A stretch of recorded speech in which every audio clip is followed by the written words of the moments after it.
playing various magical creatures that wander in and out of their apartment on any given episode.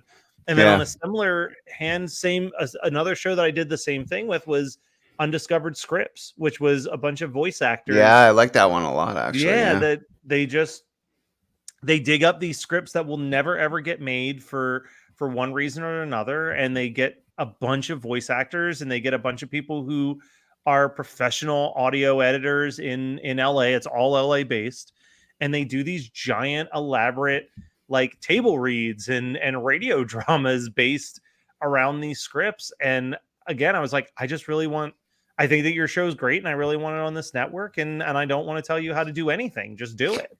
And that's the Geeks. And I just added 2 more pages to this chat right now because, frankly, Matt, the main reason that we're talking today, hey, what's going on, is that I just want more people to know about the amazing things you do. So this is all on the Geekscape network, and you just had a 24-hour holiday charitable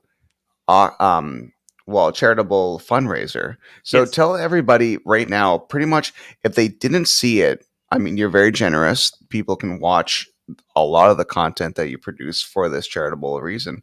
But where can people actually just donate if they have a few extra bucks right now and they're just kind of like, in the name of Geekscape, how can I just give something back? The easiest way to do it is to go to Geekscape TV on YouTube. And we've uploaded a bunch of videos, and every one of those videos has a link to donate to the Big Brothers Big Sisters of coastal and northern New Jersey. It's a branch of the Big Brothers Big Sisters that my friend from high school runs, and we were shooting the shit one day, and she was talking. I asked her, like, what's the hardest thing running like a Big Brothers organization? She said just having the finances to match people. Like, for 1 year of a big being matched with a little, it costs almost $2,000 between like background checks and like the research that goes into finding a perfect match and all of that stuff. So I was like, all right, let's see what we can do. And the first one was like a 12-hour live stream, and it was just all of the Geekscape shows. And we just set a goal to get halfway there. We said, let's make $1,000. If we can hit $1,000, we're halfway to matching somebody, and we succeeded in our goal. So I said, let's do it again. Let's double it. Let's fully match somebody. So last year we did it, and when we ended the evening, we were at like 1,400, and then before the year's end, we hit the 2,000. And I was like, cool, we did it again. We hit the goal, and that year we added music in as like an extra piece of it. And then this year I said, let's go 24 hours and let's shoot for the stars. Like, let's not expect that we'll hit the 4,000, but let's go for it. And we ended the evening with over $2,000, which is awesome, which means that we've been growing in our donations for that day. We had live music from Wheatus. We had so much cool content. So some of my favorite things beyond, like, we kicked off the live. Well, the first 9 hours was just retro stuff. I edited together a video of all the highlights of the first 2 years and had that run from midnight until 9 a.m. But then we kicked it off at 9 a.m. We did a very quick intro, talked about what the charity was. And then one of the podcasts on the network, $2 late fee, had Scotty Schwartz and Zach Ward of The Christmas Story. And that was our kickoff. Oh, wow. I didn't see that fucking part. Shit. Yeah, so they did like a nice fucking awesome. That's on the YouTube channel now officially. I just posted that. Geekscape, today. Everybody out there. Geekscape Network on YouTube. That's GEEKSCAPE. Yep. And that's amazing. Yes, Zach Ward on? Yeah. Oh my God, dude. I'm the biggest Titus fan ever. I fucking love that series so much. Zach Ward, everything he did was fucking incredible. He's so good at it. Wow. And so they had a nice interview with them. And then there was this girl from Canada who I found on TikTok. Okay. And she reminded me of a friend who had recently passed away. She just had the same guitar playing style, same singing style. And I became obsessed with her videos. She had this one video that went kind of viral where she does a thing called songs that shouldn't be played on mandolin.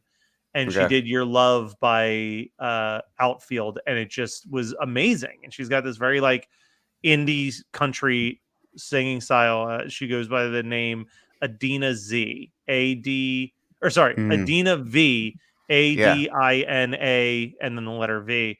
Um, and I hit her up. I found her email address and was like, "Hey, I'm doing this charity event. I love your music. I love the stuff that you do on TikTok." And she put together this beautiful 15-minute acoustic set in her bedroom with like a Tom Petty cover and a Bruce Springsteen cover and a couple originals.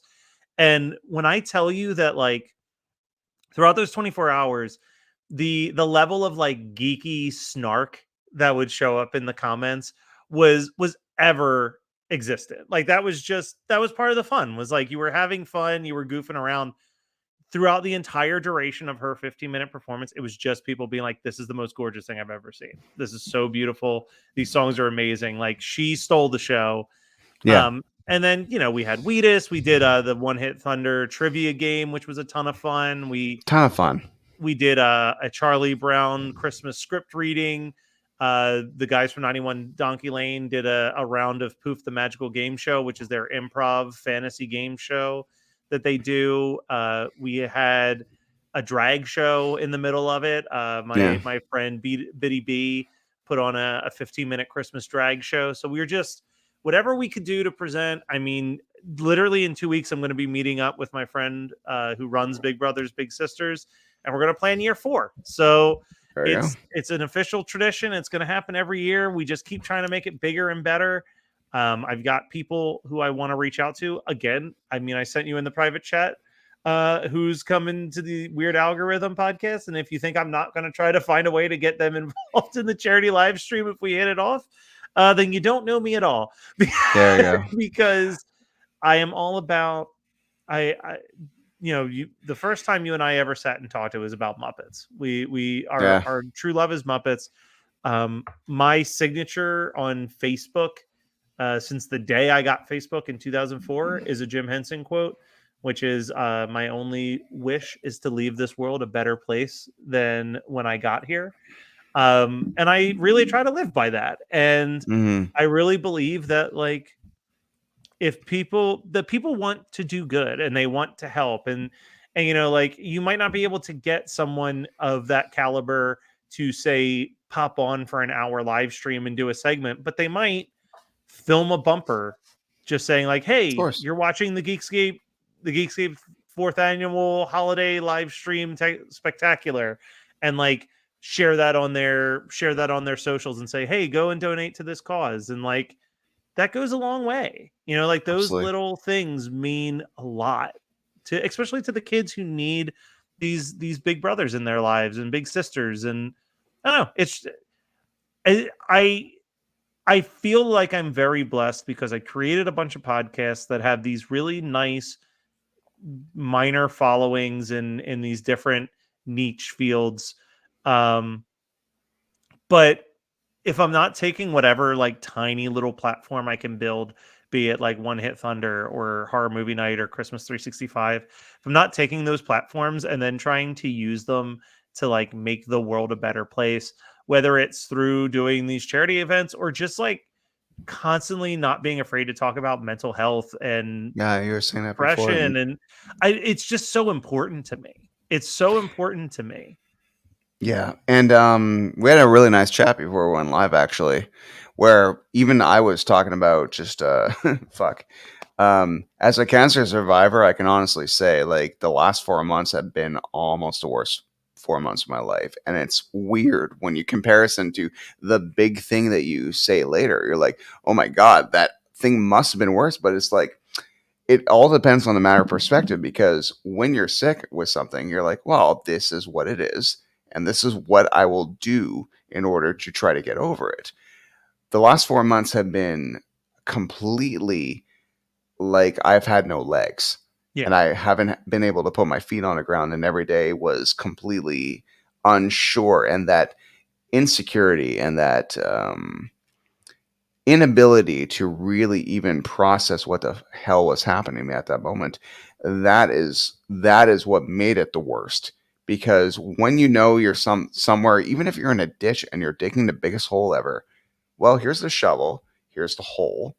I know I'm digging today. let's do it. The fact that I didn't even know if I was digging that day or I was supposed to be building a plane, if that makes any kind of sense, just, every day something else would happen. I'm just like, well, I'm supposed to be digging this hole, but I should also be building a tent, and I should also be teaching this donkey how to sing this song.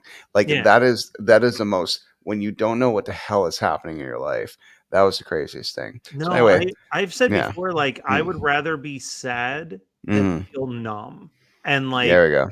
and I feel like that's a lot of what I go through. Like, we're in the prime time for Matt's favorite seasonal depression visitor to just like I'm so pop in sorry on a about that, regular man. basis. Hey, you know what? At this point, it's like a comforting visit. It's like an old friend dropping by, but it's just like an old friend who overstays his welcome. You know what I mean? So like, fucking friend, I don't know when to leave, and every time I leave, I'm just like, fuck, I stayed there too long. Now they think I'm lame. That's my seasonal depression. Like when he pops in the first day, you wake up and you're just like, oh, this is how it's going to be today. Okay. And then it's like week 2 and you're like, all right, buddy, you need to get the fuck out of here. But the amazing thing about you, Matt, I'm so sorry to interrupt you. The thing that I admire you so much about is that you've been so honest about mental health and what your limitations are, what strickens you, what everything is. The fact that you're still producing all these podcasts and you're still able to work amongst the pain, and that is really such an incredible factor about your work ethic. Is that despite the fact that this is happening to you, you still produce no matter what. Yeah. Well, did you watch the Marvelous Mrs. Maisel? No, but I hear it's fucking amazing. It's very good. And in the most recent season, Lenny Bruce is a character in the show, and Maisel and Lenny Bruce have a very like amicable relationship as far as like their careers are. She's trying to be a comic. He's a comic, and she, at a certain point in the most recent season, she's really fucking up her career because she's got a plan. And she's like, no, I've got to follow the plan. I've got to follow the plan. And Lenny Bruce yells at her and says, don't plan, just work. And that sentiment like spoke to my soul. Yeah. Right. Like every time that I'm getting depressed or freaked out, or I'm having imposter syndrome about the stuff that I do, it's never had anything to do with the work that I've produced. Yeah. It's always about it not fitting into the plan that I have made out on how this is going to work. Because I'm sure most of the people watching have no clue who I am. Hello, I'm Matt Kelly. Nice to meet you. In August, they're lucky to know you, Matt. They're lucky to know you. In August of 2021, I bought a house and then immediately quit my very well-paying full-time job to try my best at being a full-time podcaster / producer. And, being a full-time podcaster / producer also means that I have like 14 part-time jobs to help pay the bills while I'm like trying to make all these other things work. And there is this idea of like, you can be making a thing and it's very well liked. It's very well received. Like the amount of positivity that gets showered on One Hit Thunder and Horror Movie Night and Christmas 365 and Weird Algorithm. Like there is this constant barrage of praise, right? And that's super exciting. But at the end of the day, praise doesn't pay my mortgage. I gotcha. and like when I get in my head, it's like I'm doing all of this work and I'm still having to walk dogs in the snow 3 days a week to like hopefully have enough money to like pay for this bill and pay for this thing. And like when is this hard work and this praise going to roll over into what I need it to be so that this is more sustainable? Gotcha. And it's that realization that like just keep fucking working. Like, and I think I said this on, you and I were talking after I wrote a pretty lengthy status about this on Facebook, but, I said like at the end of the day, the only thing I can do is keep creating stuff that makes me happy. Yeah. Be as kind to people, make sure that I'm always entering every conversation with an open mind to people's ideas and feelings and thoughts, and just hope that one day the right person connects with it. And that could be, I mean, that could be that someone who's at the end of their rope feels rejuvenated to keep on pushing because of something that I said. But the other side could literally be someone going, why isn't this podcast a TV show? Why aren't we talking more about this podcast? The amount of people's lives that have been changed by like in the podcasting sphere, I think about this all the time. A show like Gilmore Guys, a show like My Favorite Murder. Love that title. Like these fucking amazing. Yeah, like these podcasts that literally became a full-time career for the people who did it, and all it took was the right person finding their show and writing an article about it on a website. You know what I mean? Like it was like crack.com like did an article about like the craziest murder stories that we've learned from My Favorite Murder, and overnight that show went from like two girls just recording a podcast in their house for fun to like a literal enterprise that involves like multiple tours and like a staff of people, like from one website writing one article about them. And like you just kind of I just think that like one day someone's gonna write an article that's like, why are we all sleeping on Weird Algorithm, or like why are we all sleeping on One Hit Thunder? And it's like I don't think that these shows are slept on. I think that we have a very amazing loyal fan base, but I also think that it's like, no, these shows have the thing that and this is going to sound weird coming from me, but I'm hoping that you can back me up on this. Of course. I feel like if there was a specific thing with the Matt Kelly brand of podcasting, it's like every show that I create, it feels like it's this very niche topic. Like this is about horror movies. This is about one-hit wonders. Like it fits into these very small buckets. And I think that people get intimidated by where it's like, oh, I don't like horror movies, or I don't like this, that, or the other thing. But I think it's all a ruse, because it's always that those, whatever the theme is that week, whatever song we're talking about or movie we're talking about is just the light to the wick of this insane conversation that can go in any place and can be about anything. But it stems from like what was the start of the conversation. That happened with Christmas 365 this season so far. Like 100%. you guys were supposed to talk about this, but you ended up talking about all this.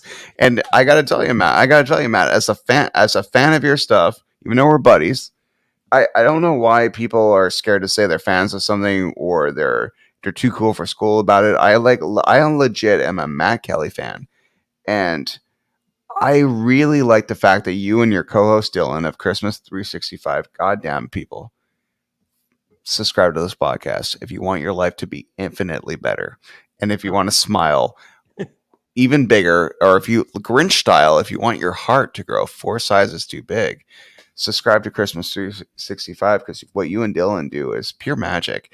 And I really like the fact that you were going to talk about Clerks the cartoon, but you ended up going on this encompassing journey of Kevin Smith's career, and when you feel that he kind of fell off the creative sense, and how you're more Scott Mosier people, and Scott Mosier kind of helped reel him in. And I'm like, I'm the biggest Kevin Smith fan.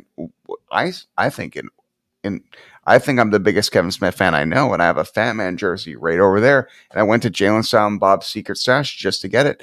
But at the same time, I'm like, I completely am agreeing and disagreeing with everything you're saying, because, but here's the thing about chemistry. It's when you find your perfect co-host, you guys can do that kind of stuff, and it all works. And that's the thing I love about Christmas 365 and Dylan. When Dylan is angry about something, it is magic. You know what I mean? Like when he screams, "Fuck you!" It's awesome. Awesome. The funniest thing is that, like, I don't understand how he gets so angry on a show that is literally 99% of the time just us celebrating shit that we like. I know, but it's wonderful. But that's the talent of Dylan. That's why Dylan's important for podcasting. Because even if Dylan's saying something I fundamentally disagree with, I fucking dig Dylan. Yeah, he's a and that's an art. Dylan is one of those people. So here's the secret. There's two types of trolls. There's two types of trolls, Matt. There's the ones that live under bridges that have fucking bats, and there's the adorable ones that have fucking like jewels in their stomach that you want to hug. You know, I mean, and trolling is an art, and Dylan knows how to skate both of them. It's incredible.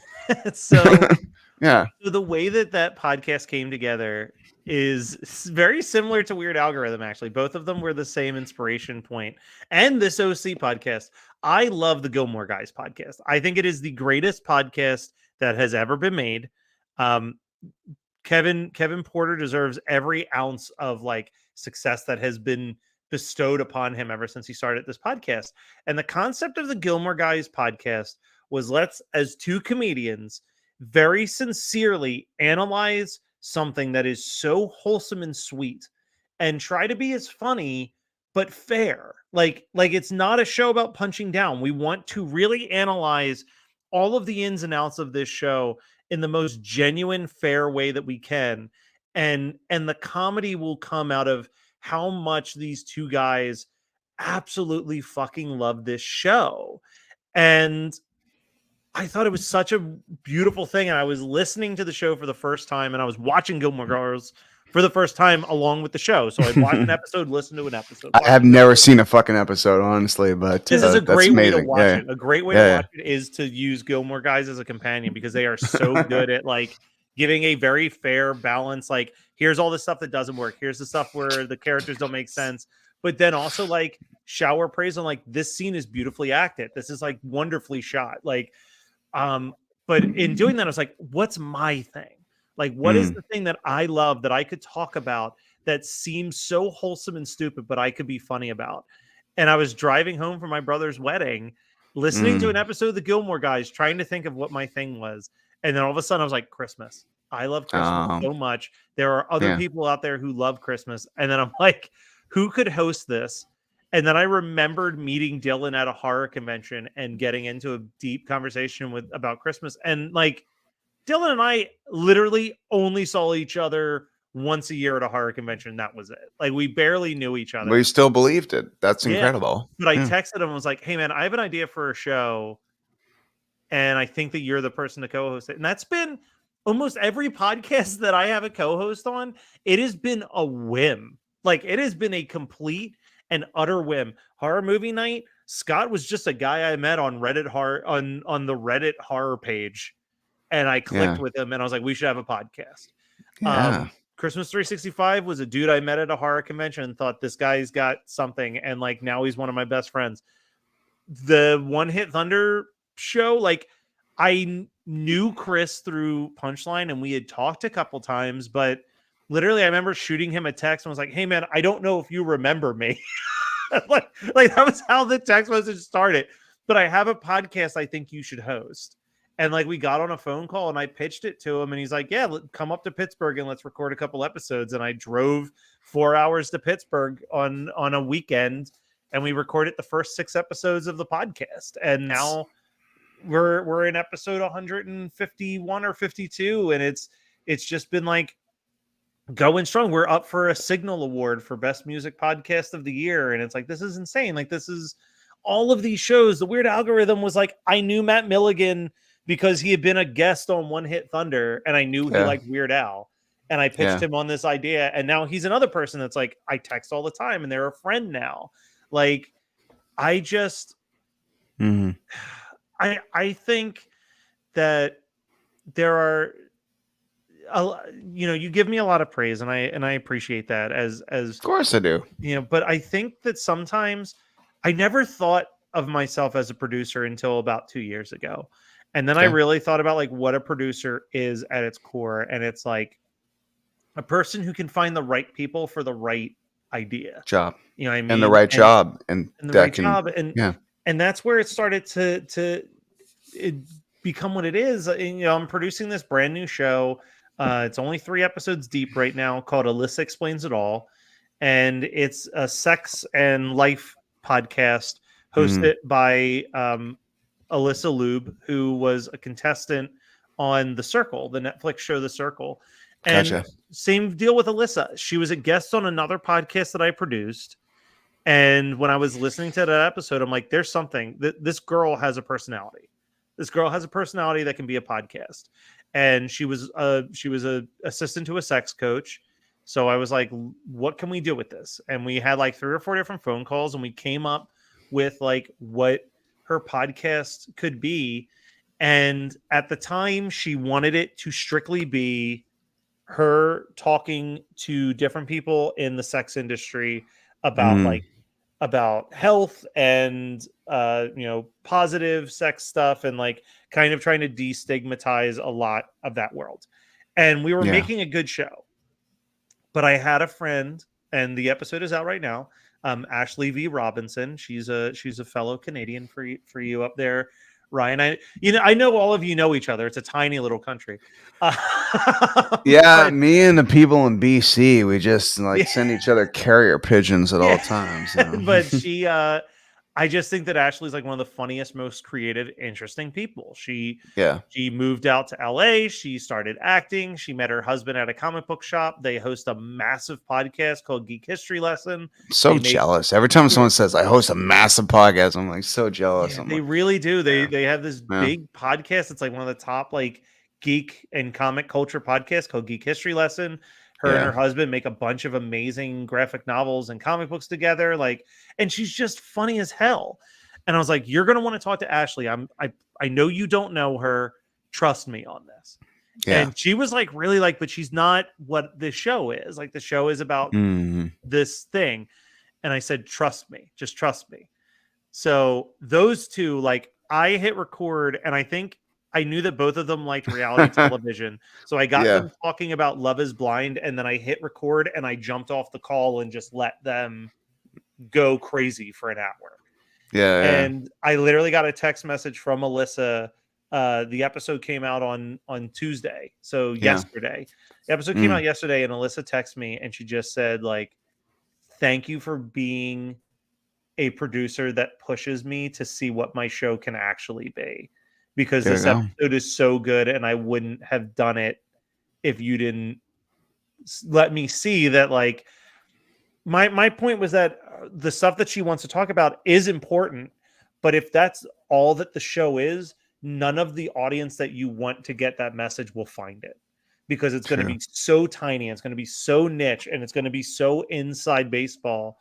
But if you mix in these funny guests that can share their bad dating stories and their like weird relationship issues and these like universal things that anybody can connect to, of going on a bad date or being in a relationship that you shouldn't have been in. Like these are universal things that all of us have to experience to become a functioning human. Like those are the things that pull the regular people in, and then maybe they'll stick around for like the interview with like a fetish porn star talking about like what the stigma is in that, or like the sex therapist, or like the people fighting for like women's rights. Like you need to, there needs to be like a baseline for people to enter in to be ready for those deeper, heavier conversations that you want to have as well. Because if it's just all heavy conversation the whole time, like it's like a great show where if it's a comedy, but then they'll throw in a really serious subject matter,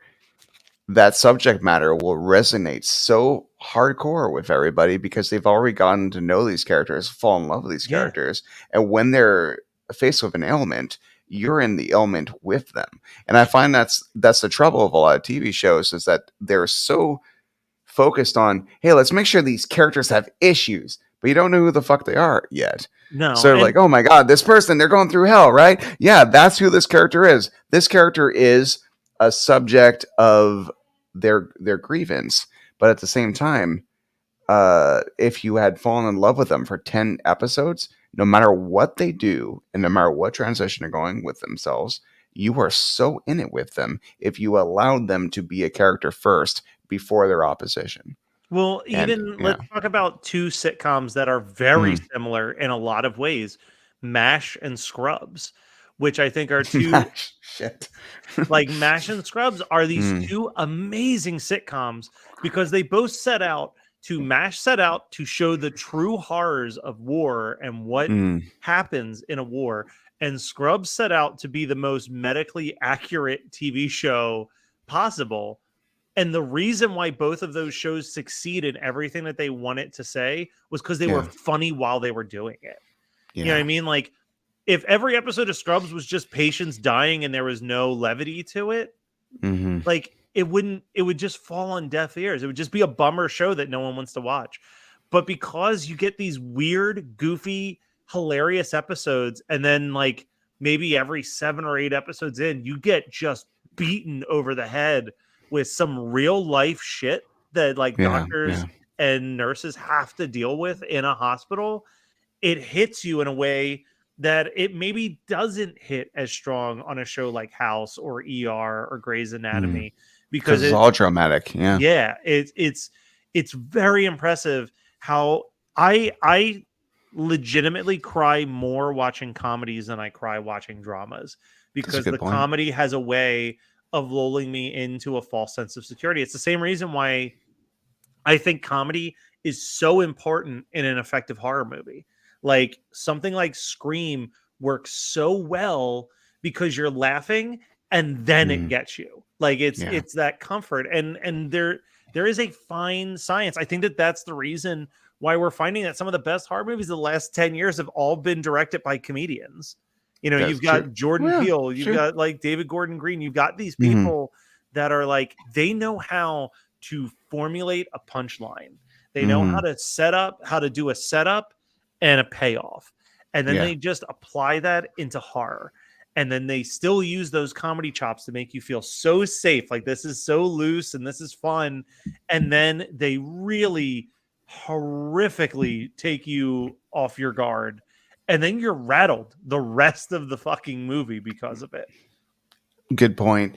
And yeah, you know, I'm trying to think of shows that fundamentally moved me. And it's funny, like Big Bang Theory, to all true geeks, is no flag waver to what true geeks represent. It's almost a caricature of, you know, hey, all nerds are these unapproachable, like, I don't know, insulting at times. I think that I haven't watched that many episodes of Big Bang Theory, it's one of those things where it's like, I didn't want to watch it to begin with, but the more that every family member was like, you love it, they're just like you, and I'm like, I know, it's almost insulting in a way. You're like, is that how you see me? Like, when you look at me, you're like, he's just like Sheldon. It's like, it's not a compliment. No, but there's this beautiful moment, and I remember that. You know what? We're talking about Christmas 365, everybody. Once again, subscribe to this podcast. Matt and Dylan, a wonderful host. It will fill you with joy. My favorite Christmas experiences ever, with the exception of tonight. Tonight was a very special night. I'm living in a new place. It's been a hard 4 months, but we had friends, we had family over tonight. It made the house have a soul, a pulse. It was incredible. I'll never forget tonight. And the fact that we're talking about this, I feel like I was visited by 6 spirits that turned me out of Scrooge into something else. And it's a truly magical moment right now. So that being aside, one of my favorite Christmases ever, I was with my family. They had rented one, and it was this beautiful place in Rawdon. And one of my best friends who was here tonight was spending Christmas with us. And my ex-girlfriend at the time, her family came. It was this whole thing. It was this beautiful experience. And I actually forgot where I was going with this, because I just was reveling in the memories of it all. But I've never forgotten that. I've never forgotten that. And sometimes, and Christmas memories, spirits, and everything, it means a lot to people. And we could say, what's our worst Christmas? What's our best Christmas ever? Every year has the potential to be the best Christmas ever. And that's what I actually truly love about your show, and the idea that you and Dylan you're not eternal optimists, because you're human beings with opinions, but at the same time, you don't go out of your way, like you will see on YouTube, where people will intentionally shit on something because monetization wise will do better. Yeah. You know, let's face it. It's just like everything wrong with the Grinch in 5 minutes. We'll probably get a few thousand views. Yeah. And but we actively stay away. We're like, hey, neither one of us likes Jim Carrey's The Grinch, so we're just never going to do an episode I on don't it. fucking like it either, to be honest. Like, but it's just hard like to watch. Yeah. we just were like, that's not what our show is about. Like, it's feeling really weird right now Yeah. because we're recording for the month of January and into February. It's every episode is about new content that came out this year. So we're just Cool. going into it blind. And I'm so curious to hear. I'm so curious to hear about things because everyone out there, by the way, I love the movie Let It Snow, but between High School Slumber Party Brian and you on 365, you told me Let It Snow rules, and I've only saw it a month ago. Yeah. But I'm like, fuck, they're so goddamn right. Yeah. It's the movie encompasses everything that's great about a teen movie and a Christmas movie at the same time. So thank you for that, but please continue. Beautiful show, but like, Yeah. or movie, but Yeah. this is like, we've got like 3 or 4 episodes where we just like really didn't like what we had to watch. And like, Okay. usually in most cases, at least one of us likes the thing because it's the way it usually is like Dylan picks a thing, I pick a thing. And then, you know, we also pay attention to like what's happening in society or what anniversaries are coming up. Like, I think we're finally going to do Beavis and Butthead Do Christmas in March because March is going to be the 30-year anniversary of Beavis and Butthead. So like, you know, we try to find stuff like that to keep things going because, you know, sometimes by the time it's like April and May, I really don't want to be talking about Christmas stuff that badly. So we have to find ways to make it exciting and fun for us. But like, I really don't go into any podcast, even Horror Movie Night, which kind of got this attitude of being known as the show where it's like, oh, those are the guys that shit on horror movies. And it's like, no, we don't. Like, we really don't. We did in our first like 50 episodes because, you know, we were edgy guys in our late 20s. But like, like I don't know. I'm sure I could be a millionaire by now if I took the work ethic and energy that I have and just put it towards shitting on things. but that's true. Like it's what works. It's what works, but it's not good for the algorithm of the fucking universe.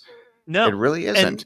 And I'd rather be true to me. Like, it's kind of not that it's on this same level, right? But like, I was having a conversation with someone the other day where it's like, it is so much like to wake up in the morning and make the decision to be kind and do the right thing is work. Like, it's work, and it's thankless work. Like, there are so many people out there who have found amazing ways to scam people for thousands and millions of dollars. And like, you could very easily wake up in the morning and just decide to do that, and you'd be set for life. But you have to live with yourself every single morning when you wake up, knowing that about yourself. Well, it's the Spider-Man. It's the Spider-Man thing. With great power comes great responsibility, and Spider-Man's life sucks because he does the right thing. But at the same time, it's an admirable quality that I would rather have. Yes, and that's one of those things where it's like, all right, maybe I have to climb this hill a lot longer because I'm sticking to this moral decision that it's like, I don't want to create content about how shitty everything is. Gotcha. When I first got involved with Geekscape, because Geekscape is not something I created. It was created by my friend Jonathan London. It started as his solo podcast, and then it was a news site for a little bit, and I was writing for the news site. And at the time, the slogan of the news site was, "It's okay to like things," because so much of the internet, so much of the internet's perspective was just like, shit on it. And now, like, in big yellow writing and thumbnails. Exactly. So like, now the official motto of Geekscape, and we sell shirts that say it, is "Don't hate, create," where it's like the energy that you're putting into like making some video about how shitty some movie was, like, just make a better fucking movie.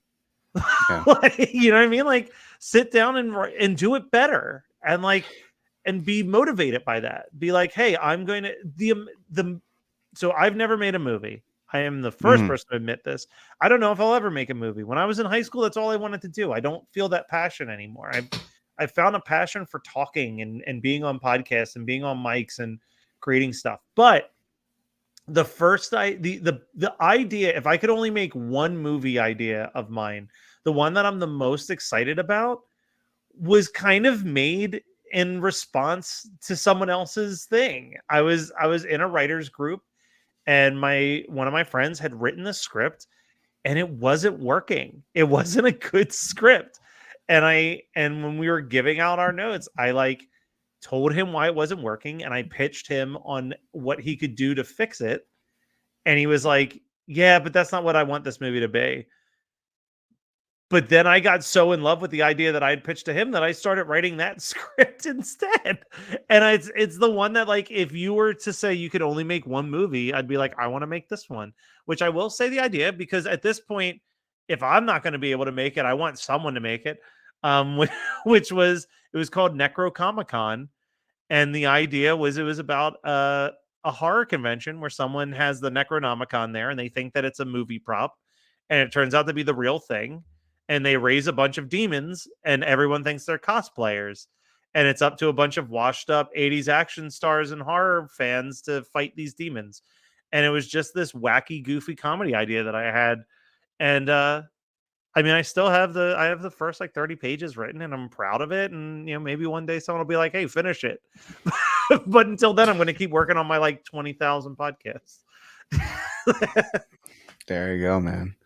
It's and that's the thing too. It's just like something I realized about myself in the last few rocky months is that yesterday broadcasted with our buddy from High School Slumber Party.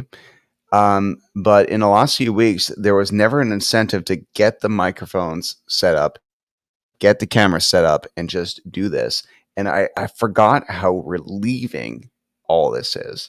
Yeah. How, as a creative or whatever, just as soon as you get it done, you procrastination destroys creativity. And after it was set up, and after just talking to him yesterday, even today, I messaged you and I'm just like, let's broadcast tonight. But 2 days ago, I'd have been like, well, I can't broadcast with Matt. I got to do this and this and this and just create this mountain out of a molehill. And God, everybody out there right now, if you're thinking of creating a podcast, two things. Number one, it'll make you feel better, especially when you put yourself out there creatively. But two, if you're insecure about this, Matt has a great company called We Know Podcasting. And Matt, tell everybody about this, because if they're insecure about the process of coming into podcasting, you have a great, relatable person such as yourself that comes in with no ego, no condescension, and really make your customers feel like not only is podcasting approachable, but it's fun and there's no shame in the process. Or if they make a mistake or they go about the wrong way, you're a true great guide to this process. Tell everybody out there about We Know Podcasting. So We Know Podcasting was created by Chris and myself of One Hit Thunder. Between the two of us, we have almost at this point 30 years of experience podcasting. We both started our first podcast in 2005. And holy shit, really? Yeah. My first podcast was like, that's a few years after 9/11, dude. That's crazy. It wasn't very good. So Horror Movie Night was my 19th podcast. I did all these shitty podcasts. I would get I do 5 episodes, and then the imposter syndrome would take over, and I'd be like, oh man, this is bad. And then I would cancel it. And then I'd feel that bug of oh no, this is something I want to do. And then I'd start a new show. So the way I always said was We Know Podcasting is we failed plenty of times, so you don't have to. We can sit down with you. I like that. We failed plenty of times, so you don't have to. I feel that way. Me and my old band are going to start a podcast called "How to Not Make It in a Band." Yeah, and just tell all the touring stories of this is what not to do to make sure you're successful. Until they found out that someone had already gotten to the name, my friend Katie was really considering naming her podcast "Don't Worry, No One's Listening Anyway." And I was like, it's such a good, I love a good self-deprecating joke like that. But of course, we just were we'll do consultations with you if you I've got this idea, but I'm trying to unlock it. I'll hop on a phone call. I don't care. I'll talk to you for 3 hours until we find where the seed of your concept is and work with it. But we also offer editing services. I also have my own just personal LLC for if you're looking for a podcast producer, someone to take a brunt of the work off of your shoulders. The girl from the Circle's job is to sit down in the microphone and talk. That's it. I handle the scheduling, I handle the recording, I handle the editing. Like that's wonderful. And that's the stuff that I love doing, and I love being part of that idea, and I love having the after the interview conversations and being like, hey, this was a really good episode. This wasn't my favorite episode, but it was still good, but like we're probably gonna have to cut these things to make it tighter. Because as I'm listening to them record, I'm also like mentally editing a little bit, going, I don't think this works. I don't think this works. Okay, this works. So they're paying you to be essentially the superpower producer you are, really. Yeah. Because that experience that you're bringing to a beginner's podcast is, you can't really put a price on that in a sense. You are, because you need to, we all need to eat. But at the same time, if I was a beginning podcast and I hired your company, that kind of like foresight is essential, because they are benefiting off of all the years you put into it. Yeah. It's kind of like hiring somebody and you're like, oh my God, they charge so much per hour. It's like, yeah, but you're paying per hour based on their 15 years of experience. Yeah. And so I truly think you offer a service that people should actually use. And I try to be really transparent with everything. And like, for me, I feel like I can't promise anybody that like, oh, pay me $300 a month, or pay me this much, whatever amount a month, and I guarantee that you're going to make that money back in ad revenue, and you're going to have the biggest show in the world. I can't promise any of that. All I can promise is that I will make sure that you have a better chance of achieving that than you would if you didn't have me. Gotcha. You know what I mean? Like, because I'm still trying to crack the code on making the money. Like, podcasting here, I'm gonna talk about a thing that's kind of been getting in my crawl a little bit. Sure. I was thinking about this when the Spotify Wraps came out, right? And a lot of my musician friends were rightfully kind of like, hey, just a reminder, like, while you're sharing your Spotify Wrap stuff, remember how poorly Spotify pays their musicians. And that got me thinking that, like, Spotify is the number one spot that people listen to podcasts, and they don't pay us shit. They don't pay, like, I'm not saying like they don't pay us shit, like they pay us like a percentage of we get paid $0 for being the thing that brings so many people to Spotify. You know what I mean? Like the number our movie night generates, the numbers that One Hit Thunder generates, as far as I can tell, all we're doing in Spotify is generating revenue that Spotify is funneling into whatever their giant contracts are with shows like Joe Rogan. You know what I mean? Okay. Like you have to be signed to Spotify specific exclusive deal to get paid. And it does have me wondering, like, when is that gonna when is like that gonna bubble over? When is there gonna be a point where like a bunch of podcasters kind of unionize and say, like, we are killing ourselves providing free content that like Apple Podcasts wouldn't fucking exist if we weren't making fucking podcasts. Like Spotify is like surviving on this, Stitcher, like all of these companies. If we want to make money, we either have to track it down ourselves. Like we have to like find our own sponsorships, and most places don't even want to work with you unless you're doing like something like 10,000 downloads an episode, which is so hard to get to. Oh my God. Yeah. Or you have to pay like $500 a month for a program like Megaphone that will like insert these ads that are based on like where people are listening. And you get maybe like 2 cents a stream for that money. That makes sense, because some podcasts I download, I get a bunch of French advertisements because I'm in Montreal, and I'm like, why are you doing this? Yeah, and exactly. The Geekscape show does it because we paid for it. We paid that money. We had to figure out a way to pay our podcasters, and that was the only option we had. But it doesn't, like, it's been really striking me more and more how insane that is. That like this is a format that has been we still haven't seen the top of it. Like Uh-huh. it is still going to continue to grow and grow Mm. and grow and be more popular, and it's quickly becoming like America's favorite entertainment pastime is podcasts. And unless you're one of this giant like WTF with Mark Maron serial level podcasts, like You're famous before your podcast famous thing. yes, And like then you do the live shows, and that brings in more revenue with the merch than the podcast ever can. But you had to be famous before. yeah. I And mean, I'm yeah. not even saying like look, I'm not even saying that this is like one of those things where I should be paid $1 billion for what I do. I'm just No. saying like I would kill just for the half of a cent per stream that like the bands are complaining about at this point. Yeah. Because it would at least say, "Hey, what you're making is valuable." Like like Let's bring up that a little bit with the kind of well, just even shit and with Napster and everything. It's just I used to think that music and bands when I was a kid, just bands were fucking legendary gods on clouds. Didn't matter if they're a local band or a band playing the stadium. It didn't matter. All musicians were untouchable fucking gods amongst earth.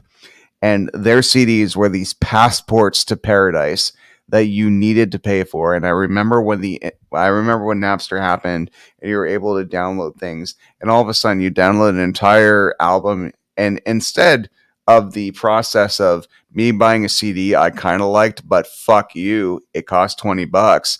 I'm going to listen to this thing 100 fucking times. Best song to worst song, front to back. I would absorb every single song just to justify the purchase. And when I downloaded something like some band's first 3 albums, I'm like, it's kind of bad. Switch, move on. Never listen to again. Switch.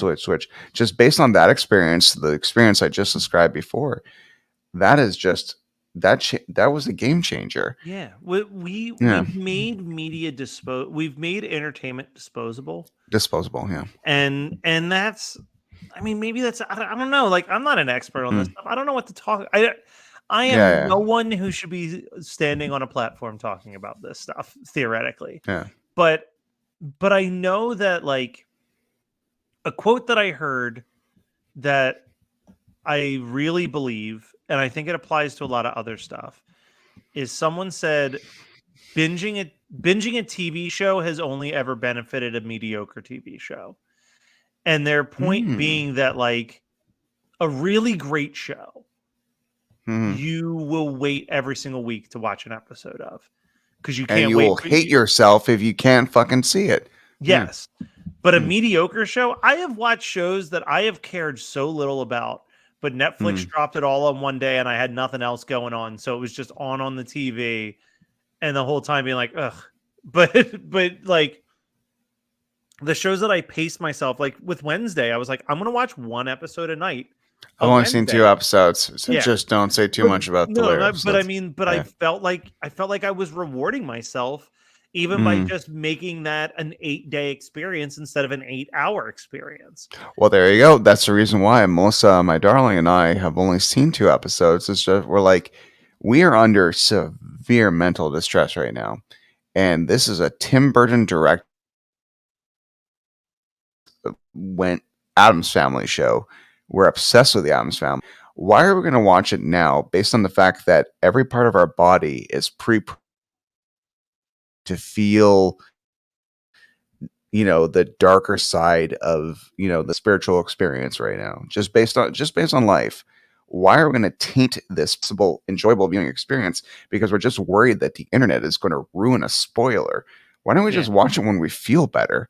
So we watched the first 2 episodes and we're like, all right, that was great. But let's watch the rest when we have less to do. Yeah. So in January, we're going to fucking rock that. But like the binging thing you're talking about, it's just like, it's the first day, binge it all. And especially, I live in the geek world hardcore.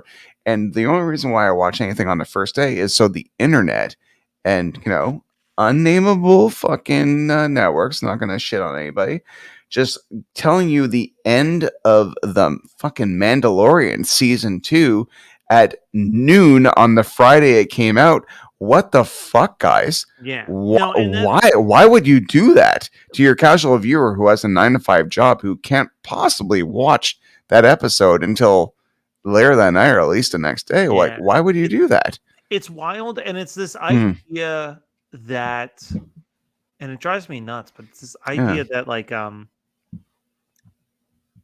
of the downsides to doing as many podcasts about as many different topics as I do is this feeling that I have to be prepared for every conversation. And like that is like this weird benefit to me of like, you know what? I still haven't seen Wakanda Forever. And that's okay. Like if someone spoils it, I have opened myself up to that being the case. It's been over a month now and I still haven't seen the damn movie, and I want to see the damn movie. But it's just like I do a lot. Like going to a movie theater, sitting down for 3 hours plus like hour commute between there and back, and you know, like there's just a lot of factors where it's like, do I commute, Matt? Well, like let's say like it's 20-minute drive there. You sit through a bunch of trailers, you drive back, you maybe stop to get food on the way. Okay. Oh, sorry. You know there and back. I thought you meant it took you an hour to get to a theater. No. I'm not in the middle of nowhere. But like so grand total for that movie, I'm probably looking at like 4 to 4.5 hours where I'm not working. And it's like, can I justify that right now? Or do I just wait for it to eventually drop on Disney Plus? And like, yes, do I risk that it's spoiled for me? Do I risk that I'm not getting that theatrical experience? Like, yeah, I am, but like that's the risk I have to take. But then something like when the Weird Al movie dropped, I felt like I had to watch it that day because I don't do a comic book podcast. So I can take my fucking time with Wakanda. But when the new Hellraiser movie dropped, when the new Texas Chainsaw Massacre dropped, when the new Michael Myers, the new Halloween Ends, like all of these things that dropped, the Weird Al biopic, like there are listeners who are expecting me to have insight on this, and I can't put it to the side like I can with like the other geeky properties.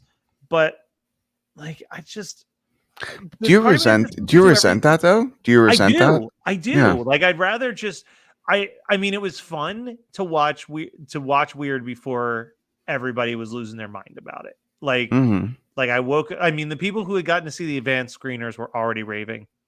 Yeah. But it was like I got home at like noon and I literally went downstairs and watched it. I was like, all right. Oh man, like, I'm sorry. Let's watch it right away. Like this is like the first thing I got to do today. Because and even then it's like all my opinion really matters on the internet at this point because I don't want to spoil anything is like, hey, watched Hellraiser, it was good. Like I'm not going to go deeper into it because I don't want to ruin anything for anybody, but I know that there are people who are like, hey, I wonder what Matt Kelly's like. I get text messages all the fucking time. And like messages. That's really cool, though. That's really cool that anybody really gives a shit about anything you think. Let's also remember that. but it is like you get those text messages was like, I can't wait to hear your thoughts on blank, and I feel bad when I have to write back to them and be like, hey, like I think it's probably going to be good, but it might be weeks before I get around to watching it, and that's a lot of that's with friends too. Like I feel so bad. I have my one of my absolute best friends, one of the sweetest human beings I've ever known. It's my friend Lauren, and she is always recommending me shows that I do want to watch, but then it's like, yeah, but usually I have to watch something for Christmas 365, something for Before My Time, something for horror, 2 things for horror movie night, listening to an entire album for Weird Algorithm, watch 2 episodes of The OC, and do a bunch of research on a one-hit wonder every single week.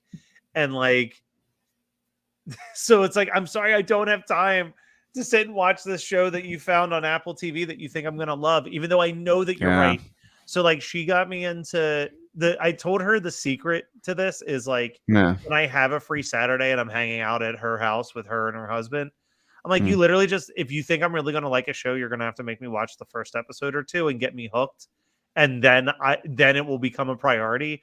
But if you're leaving me, to my own device to pick up that show and start it, it'll be months. And she successfully got me to watch Only Murders in the Building that way. She successfully got me to watch. I love Mel and I are obsessed with Only Murders in the good. Building, It's but so let me tell you, nobody said, "Hey, you better fucking watch this or else." And I find that's a problem with us enthusiastic people who love things. You're kind of overhyping things, and you're distilling the ability to love something so simultaneously the way we fell in love with something. Yeah. Because if something was just kind of there and you just found it, like sorry, and so sorry, Matt, you're on a roll. I just need to say this right now. There's this movie called Christmas Bloody Christmas. I don't think it's your and Dylan's taste, but because I know that you don't like, well, completely just, you know, I just don't the like miserable Christmas experience. You know, there needs to be a little bit of hope, which I think you'll really like Violent Night in the sense that I think it's based going to on be the in October for us. based on the concept, based on the concept, based on the title, you would think it would be the sleazy midnight movie shitorama, kind of like Santa's killing people, who cares? But the sentimentality, I think you and Dylan will fall in love with, because it does exist in that. Though the sentimentality you felt in Elf and Home Alone, like the true family feeling, does exist in this movie that should be silly, and I think that's why you'll like it. Watch it whenever the fuck you want, Well, and Dylan's already don't. seen it. Dylan's Yeah. already gone on the record that he's Yeah. not sure if Violent Night or Spirited is the best new Christmas film of 2022. Spirited was wonderful. Yeah. I haven't seen Violent Night, so I can just categorically say Spirited is the best new. Yeah, there you go. There you go. But I'm saying that given, I completely understand where you're coming from, and when people tell me, "Holy shit, Game of Thrones, Walking Dead." I only saw Walking Dead. I saw the first few seasons when they put out their 7th. I've never seen it. I've never seen an episode of Game of Thrones ever. Haven't seen House of the Dragon. Haven't seen nothing. And I think the overhyping was the problem with that, because they're like, as a geek, you must watch this, and I'm just like, ah. But you know what? It's fun because you do hit this. Mm-hmm. You hit this point where So I always talk about So Napoleon Dynamite. I remember seeing Napoleon Dynamite in a completely empty theater the day it came out, and I thought it was the funniest shit I've ever seen in my life. And it was like me and my 2 friends just laughing our asses off in the theater. Yeah. So much so that we told a bunch of other people, "Yo, you got to come with us. We're going to show you Napoleon Dynamite." We go back. I saw it 3 times in theaters. Every time the theater got increasingly more packed, and then it was like this cultural phenomenon, to a point that I started to hate Napoleon Dynamite, because it was like everywhere I went, people were just quoting Napoleon Dynamite, and it was this. That's what happened with AFI. I love the band AFI, but the second everybody loved AFI, I'm like, hey, fuck you. I like their old stuff. It's what happens. But anyway, please continue. Here's my point is, now no one gives a shit about Napoleon Dynamite.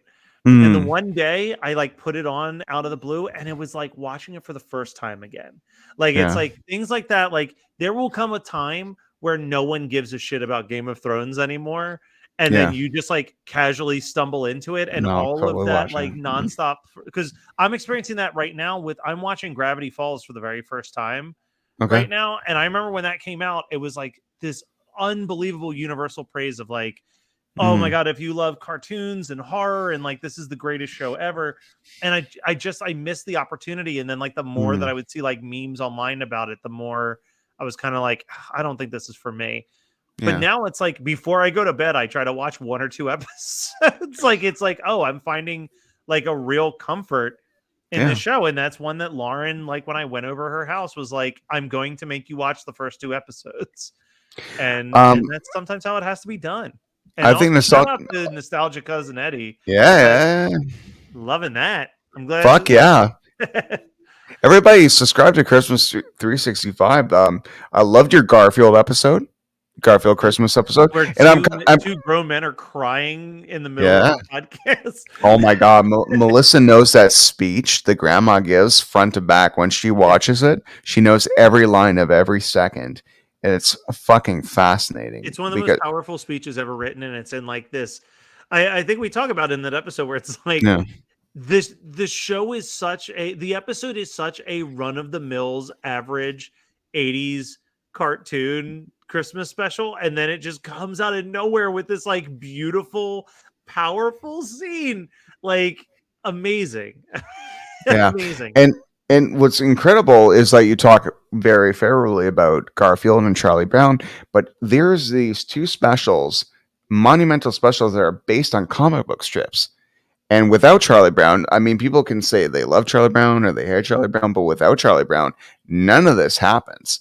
Yeah. Like, that was one of the first, besides Rankin and Bass Christmas episodes, that was the first time they really took a chance on, like, well, here's a comic strip. Let's make a fucking special about it. Yeah. And let's cast real kids in it and everything. Like, Charlie Brown changed everything. So if someone likes it or not, it's still a pivotal, important part of history. It's like, you can't like punk rock and say you hate the Ramones. It's the same thing. Like, without that band that just decided, hey, downstrumming's awesome, let's just do that. Well, it's, You know, I you get need so to pay frustrated when tribute to people them. take shit on like, oh, the Beatles weren't that good. It's like, who the fuck are you? Like, you Yeah. can not like the music of the Beatles, but to completely act like them and the Beach Boys didn't create what is like modern music, Yeah. it's And chaos. without the two of each other, the Beach Boys got better because of the Beatles, and the And Beatles vice got better versa. because of the Yeah. fucking the Beach Boys. It's insane. It's like, oh yeah, the Beatles are overrated, whatever. It's just like, man, shut the fuck up. Because the Beatles from 63 to 69 did more than any band could do in 20 years in like 7 years. It's fucking insane. Name me another band who in 7 years of being a band has written as many iconic, eternally lasting pop songs. Like, it's insane the output that they had in such a short period of time, and that like most of it is good. Like I'm not gonna pretend that there's not bad Beatles songs, because trust me, there are bad Beatles songs. But like the wide majority of them are good to great. And like, for how quick of a turnaround time they were just producing music, like that's unbelievable. Like, for every 6 months to come out a new album is nuts. And then just say yourselves, we're not playing live anymore, we're just going to make albums so we can have more time to work on these albums. Like, oh my god. Yeah. Oh, that's something that has literally made me angry since I was like 13. Because I'd be like, look, you don't have to like the Beatles. I'm not telling you to like the band. What I'm telling you is that you cannot say that they suck. Like, yeah, exactly. You cannot say they suck. And something about Christmas, I'm realizing now, sorry, it's been a long night. I've had a wonderful evening with friends and family, and there was beer involved, and so my brain isn't as sharp as it usually is. But I got to say about Christmas Blake Christmas, we're talking about hype versus, hype destroying your ability to just process something with, going into something, not even seeing a trailer or whatever. My friend Ryan, who's married to a wonderful friend named Ashley, he posted, hey, by the way, he hadn't even seen it yet. He's like, I see there's a new movie on Shudder that's called Christmas Blake Christmas. Looks pretty cool. It's got a fucking robot Santa Claus that's attacking people, has a real 80s aesthetic. That's cool. And just based on that and the fact I want to impress him, I like pop it on. It's like 11:45, and I just put it on Shudder. Once again, no audience, nobody telling me, bro, you gotta fucking see this, or bro, this sucks. I just watch it for what it is, and I see for what it is, and I see I see the world it's trying to portray, and it's not trying to be this, not trying to be this. This is what it wants to be, and I fell in love. And I'm like, I fucking really like this. And the next day, I talk to friends, and they're like, I've heard it sucks, and I'm just like, well, it's a shame that you've heard it sucks, and that's preventing you from the same experience I had of, I don't give a fuck, it's 11:45. What else am I going to do? Shutter's on. Let's check this out. And I saw it exactly for what it is. It's not a Christmas classic. It's not filled with Christmas music. It's not trying to make you feel sentimental. This is Terminator 1 if Terminator was fucking Santa Claus, a robot Santa Claus, and it's full of dark synthwave music, and it's really fucking interesting, and I would prefer that over a forgettable Christmas film that was phoned in. Clearly it was made with a lot of love, and it might not be for everybody, but at this exact moment, at this exact time, it was a song I wanted to hear. Yeah, if that makes any sense.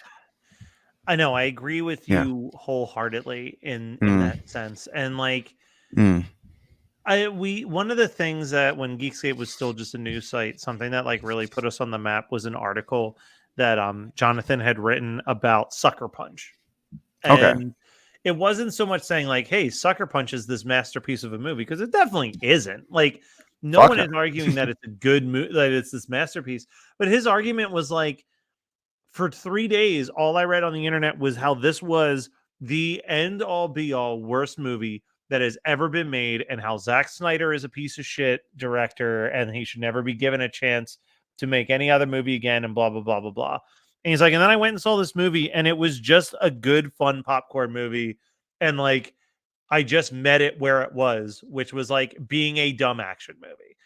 And like, why do we care so much about dogpiling on these things? Like, that's what happens. It's like enough people, even when like Wednesday came out, now everybody loves Wednesday. But I remember, man, the first like 12 hours of Wednesday coming out, it was just negative posts about Wednesday that just Mm. all of a sudden the rest of the internet decided, no, those first people who disliked it are wrong. But like, Mm.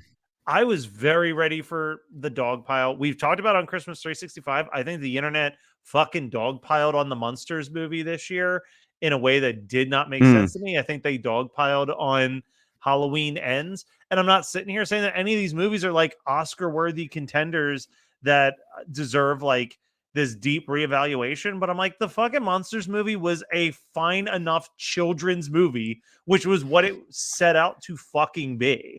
Yeah, Like, we came to the same conclusion at the same time, Matt. In yeah, fact, I came to this conclusion before reading your post about it. I'm like, this is a fucking Fox Kids movie from 1997. yeah, Like, this is what it is, and or a pizza commercial from 1993, yeah, because it has the same energy and the same like old school monsters before monsters were all sexy and fuckable. They were like, just universal monsters living in the 90s with big bright blue paint. And the energy was turned up and everything. And the first time I watched the monsters, wanting it to be something else, I'm like, oh man, this sucks. This sucks. This sucks. This is good. This is good. I like this. I like this actually. Wait a second. I like this. And the next day, instead of watching something else, I turned it on again. I'm like, fuck, this is good. It's actually really good. It's actually really good. 2 days later, I play it on again. Matt, no movie in 2022 have I watched more than once than The Munsters. I've watched The Munsters 4 times. my thing with the Yeah. Monsters was like, again, I thought it was a Mm. fine movie. Like, it's not Mm. going to be in my top 10 list or anything like that. I mean, it might be. I No. didn't see that many movies this year. But but like, my whole thing was, is it really any worse than any Hotel Transylvania sequel or any of the animated Addams Family movies that I think are worse than it? That I think talk I down to agree. kids way more than like, I'm like, this, I thought that this was fun. It is what it is. Could it be like 20, 30 minutes shorter? Absolutely. Yeah. but like, but like it was, I didn't Did hate did it. you need to have them singing "They I Got You, Babe" for 4 minutes? No, No, no, no, there's no. a lot of things.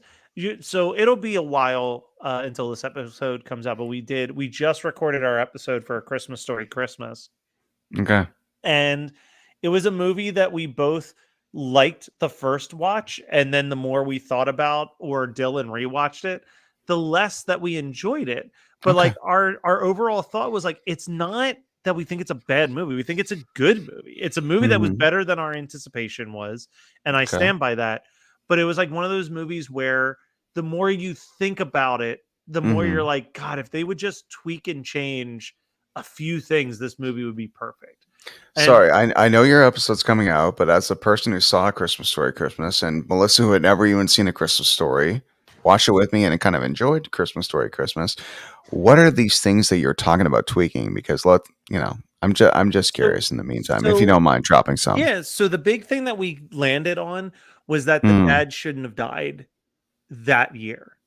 I think the actor is dead though, No, right? no, no, That's no, why no, they did no. that. The Yeah. dad should be dead. But our point is like, we're Oh, like it a shouldn't have lot just of, died. Okay. yeah, a lot of the logic falls apart if he just died, right? Hmm. Why is Randy not there? Like, I don't Mm, like he's not coming to his dad's funeral. Like yeah.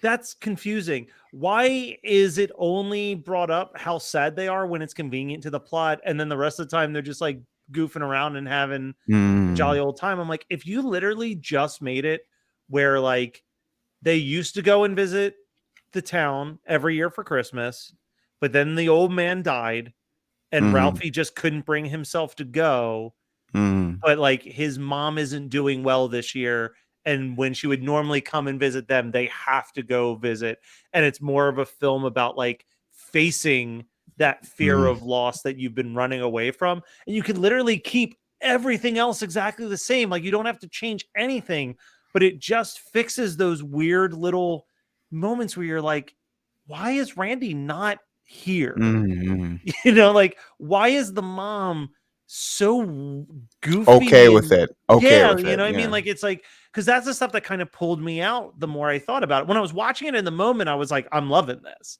And then the Yeah. more I thought about it, I'm like, oh, this a lot of this doesn't actually work for me. But if it wasn't like the dad died 48 hours ago, it would like think about that for a second. Think about the movie that you watched and think about the fact that 48 hours before they showed up, he just found out his dad died. None of what he's doing makes any logical sense whatsoever. Who played the dad in the original? Is it the same guy who played Clark's dad in National Lampoon's Christmas Vacation, or am I mixing my old man up? You might be mixing your old men up, but let's just say that Okay. it is. But but yeah, I just and that's like stuff where it's like Yeah. that's the power of filmmaking at the same time. On Before My Time, we did an episode on Casablanca, and we were talking about how if you think about it too much, there's a ton of plot holes in Casablanca, but Mm, the director essentially was just like, we're gonna keep the movie moving before people notice them. And it's okay. like that's you can do that in Yeah. filmmaking. You know what I Of mean? Like course. you can have a plot hole and you can be like, hey, I know that this doesn't make sense, but if we just keep the movie moving, no one's gonna think about it too much. Yeah. Yeah. Yeah. Um, especially back then when like you had to pay money every single time you wanted to watch the movie because it wasn't like there wasn't any home release. So like, people are just there. They paid money. They're there for a good time. They're not going to overthink what they're seeing on the screen. That's a very They might be modern, drunk. They yeah. might be drunk. Yeah. That's a very like in our lifetime thing where you watch something over and over again and try to find the logic flaws in it. Um, but yeah, that was just something that I was like, man. And then as we in the episode, like we talk about a lot, but as we talked about it, we're like, man, if they had just, it's such a tiny tweak, and you get to keep all of the good things Mm, that come out of that movie, but yeah. you get past this like what we both now see is like this huge elephant in the room that like no one is acting like the dad just died. Like no one is. Except Ralphie. Except Ralphie. Except for Ralphie. Ralphie, but But only when Ralphie's it's doing it in a convenient. sense where he's needs Right. to plan Christmas out, and without his old man, now he has to do it. But it's not like, oh my god, my dad's dead. Yeah. It's more like, oh my god, I need to be the event planner. Yeah. I Yeah. just I mean and obviously I am not a father, and I Mm, really as far as I know. but like I just I if I got a phone call today that my mm. dad passed away, you would not you talk about There'll be my no this. productivity, Yeah. there would be every single show would be on hiatus for months. Mm. You know what I mean? Okay. Like I just couldn't do it. I wouldn't I'd be at my parents' house for Christmas with Mm. my siblings, and my brother would come into town because he Yeah. would be there for his dad's funeral. Fucking Randy. but like it just Yeah.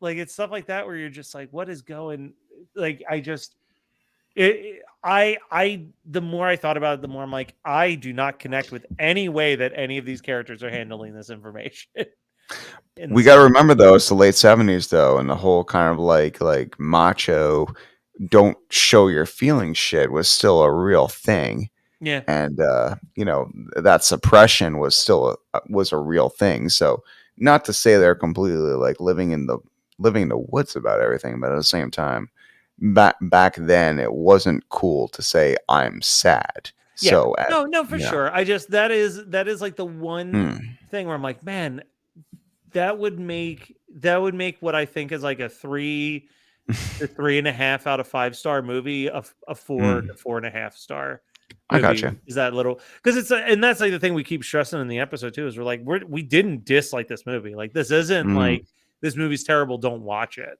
yeah. But I mean, when you've got something like Spirited that is just such a strong concept and a strong script, and like it has these twists that catch you off guard, but they still work, and it's Hmm. very sentimental while being very funny and like blending that comedy with the sincerity. Like I don't know, I'm a oh no, sorry.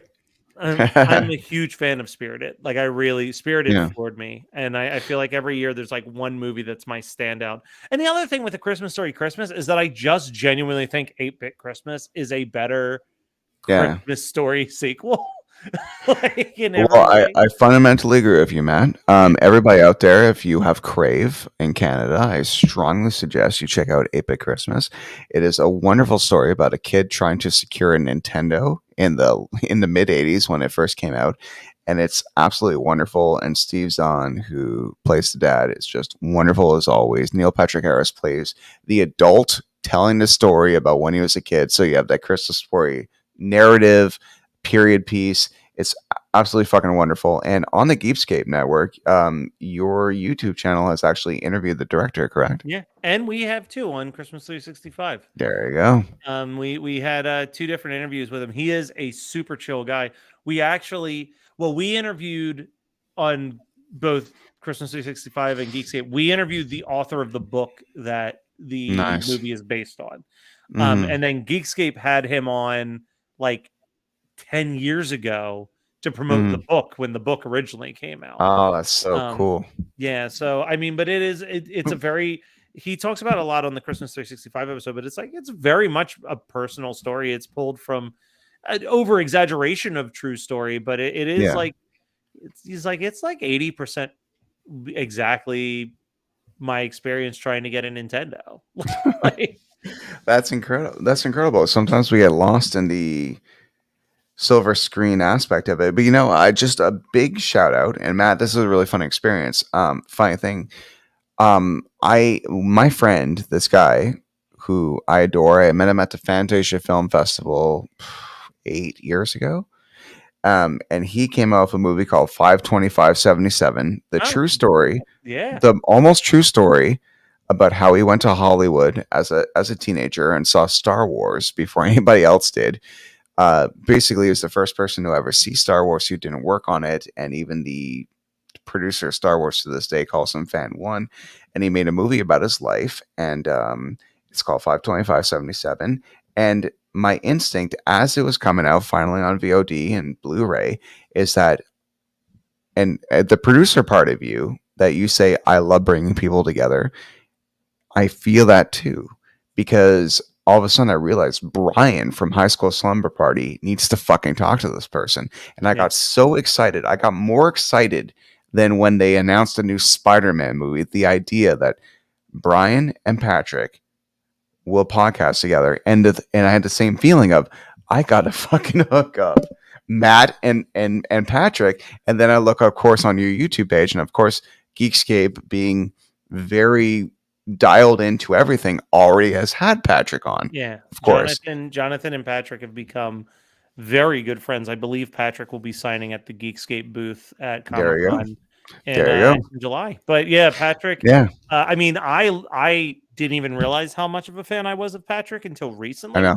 Because Angus, I man. mean, he's the no, but I was gonna say Yeah. Space Invaders.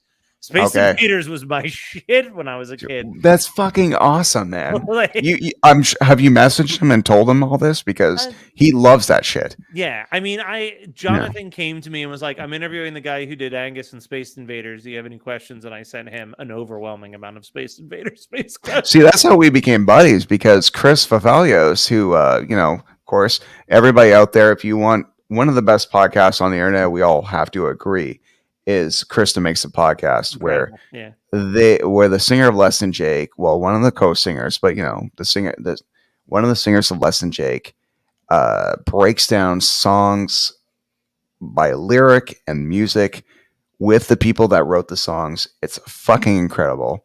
Anyway, the producer and co-host of Chris Makes a Podcast, Chris Fafalios, tagged you in a post because Chris is just the best dude ever.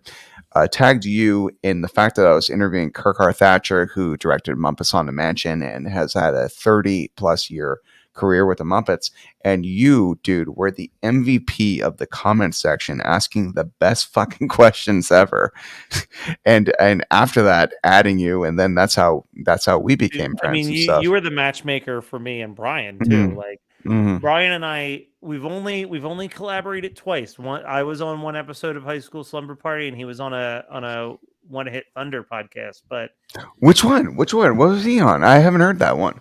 What did he do for? I'm such a fucking Brian fan too. Like Brian's my buddy. He did the Rembrandt's "I'll Be There for You." Really? Yeah. Oh my god! I gotta look this up right now. Episode, we literally talk about how you guys don't realize every time you guys say my name, it fills me with endless fucking happiness. Thank you so much for doing it. But yeah, no, we're like all three of us are from the camp of Ryan Stick. We wouldn't know each other if not for that dude. So, but yeah, he picked the Rembrandt's "I'll Be There for You," and yeah, just and we talked about Friends and the sitcom and everything. But that's so him and cool. I message pretty regularly about random nonsense. Like, it's please not involve me in this random nonsense, man. I love you guys. It's so it'll be so random. Yeah. It'll literally just be like some random teen flick drops, and him and I just both like shoot each other a message real quick, like, "Yo, you gonna see this shit?" But yeah, I'm constantly messaging him with like, I think so I asked him if I could be on High School Slumber Party, and he's like, yeah. And then I literally sent him, Ryan. I made a list of every high school film I liked. Then I went through all of the episodes to delete all the ones that he had already covered. And then I sent him a list of 200 movie titles. And then I was like, the ones in bold are the ones I'm really serious about. And there was like 15 in bold. Like, I was like, like, dude, I can do, put me in, coach. I'm ready to play. And, and he brought me in. I did not anticipate that he was going to bring me in to do the Daria thing. Of all of the things I pitched to him, I didn't think Daria was going to be what he grabbed. But we did. And I was so proud of that episode. And that was right on the heels of the Daria video that I had made that is still doing amazing. Smash it. I was so proud of that in retrospect, how popular that video is. Yeah, but you were sincere. That's why. You weren't just somebody being other than. But you weren't just some guy saying, Daria was a show once, I guess it was good, but here's everything that was wrong about Daria and how it should get canceled. It's problematic. Like, you came with like this, literally saying this love letter to Daria, and it's infectious. Your enthusiasm is infectious, and that's why people subscribe to all 15 of your shows. Well, the other thing with that Daria video, and I think about this all the time, is like I scroll through there and like there are so many comments that are just like, please do more Daria content. Aww. And it's like, if I wanted to, like, it's like there's so many channels that it's like, I'm not going to call out any names, but there are at least 3 different channels that I can think of that for the last 3 years have somehow went from what their original content was to just being content about iCarly. and like, I don't give a shit about iCarly, but I like these YouTubers, so I'll watch all of their videos. But I was like, I don't ever want to be that guy. Like, I'm very excited that the Daria video is a success. And if I'm struck by inspiration to do more Daria-based content, like I have one idea that's kicking around in my head, but like I probably all the stuff that I complain about where it's like, oh, how can I monetize this? It's like, if I sat down and put out a Daria video every month, like I'd be fine. But there's like it needs to be something I care about. Like a lot of people ask me to do like a top 10 episodes list. I'm like, okay, I can do that. I can sit down and I can make that list. But like the other one that I have a real struggle with, and I've only just started to figure out how I could do it, is like a lot of people, there's supposed to be this Daria spinoff called Jodie that's coming out. at some point that's Really? just following Jodie now in 2022. And I want to do an episode all about her character, but I'm also very aware that I'm a white man that has lived a life full of privilege. So who the fuck am I to do a Mm-hmm. deep dive on like the struggles of an African American character in an all white school that Daria was Mm-hmm. trying to depict?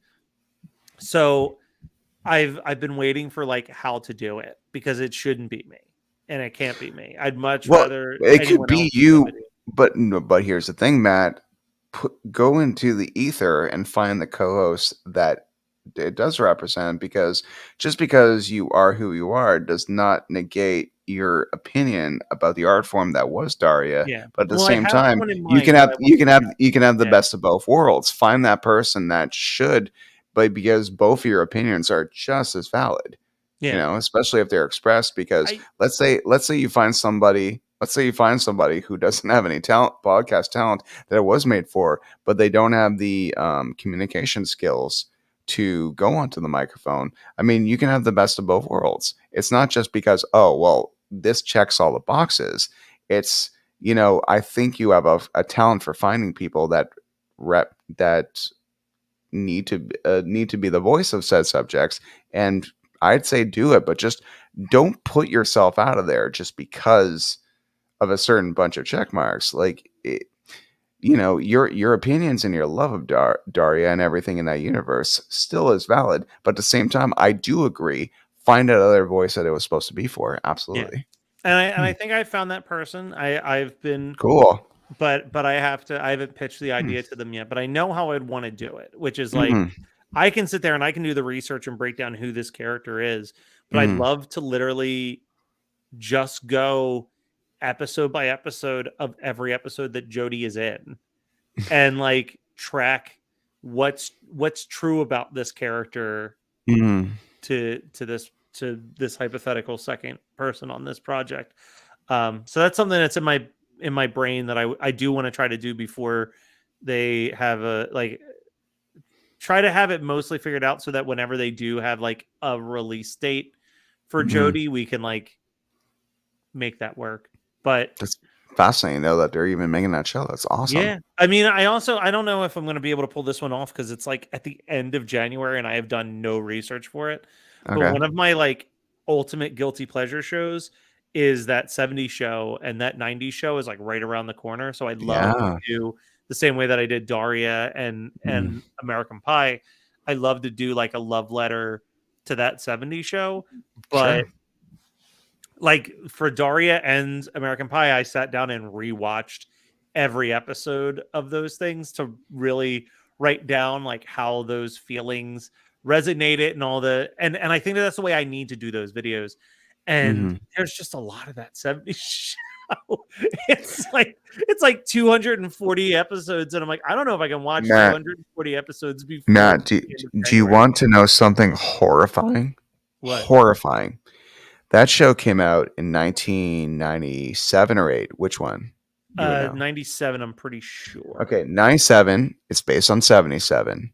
That is literally saying, let's make a sitcom about 2003 Yeah.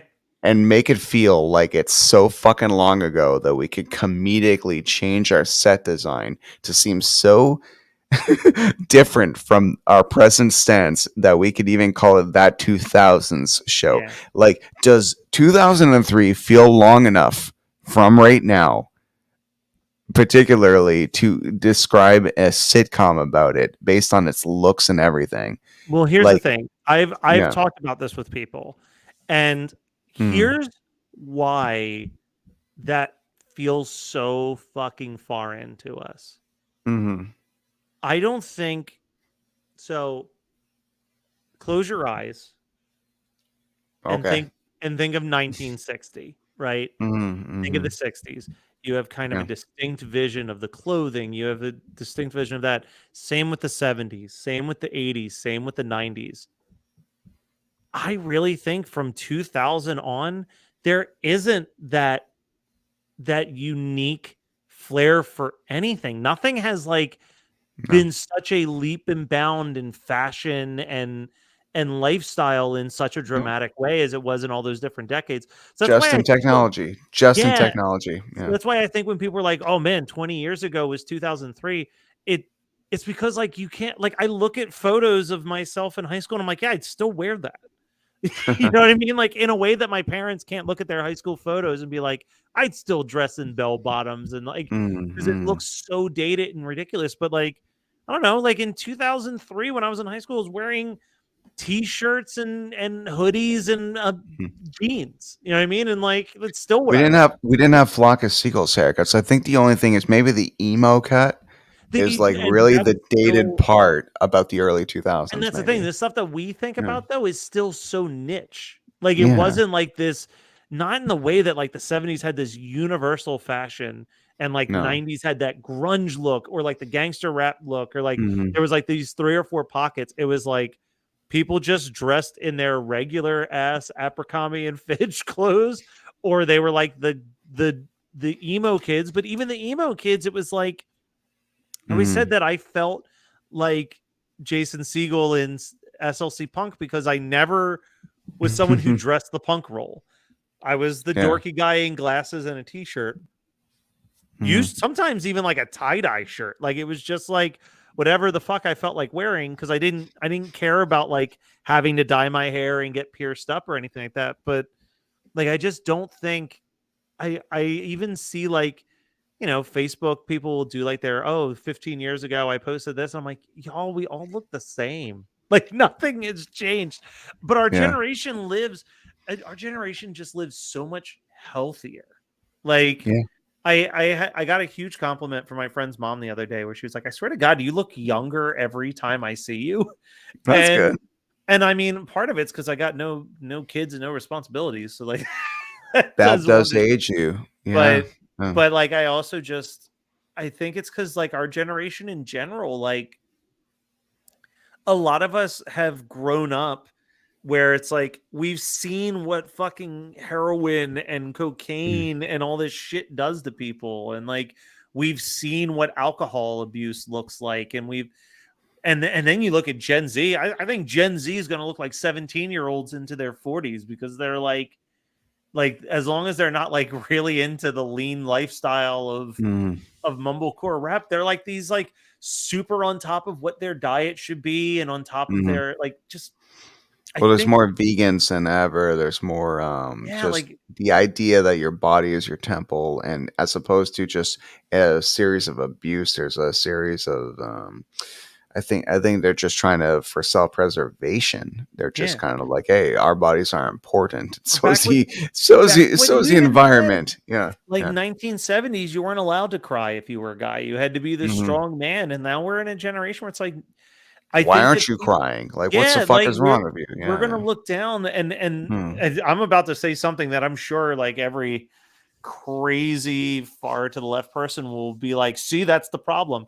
But like we're Hmm. going to be very questionable about someone who can't own up to ever feeling sad or feeling Hmm.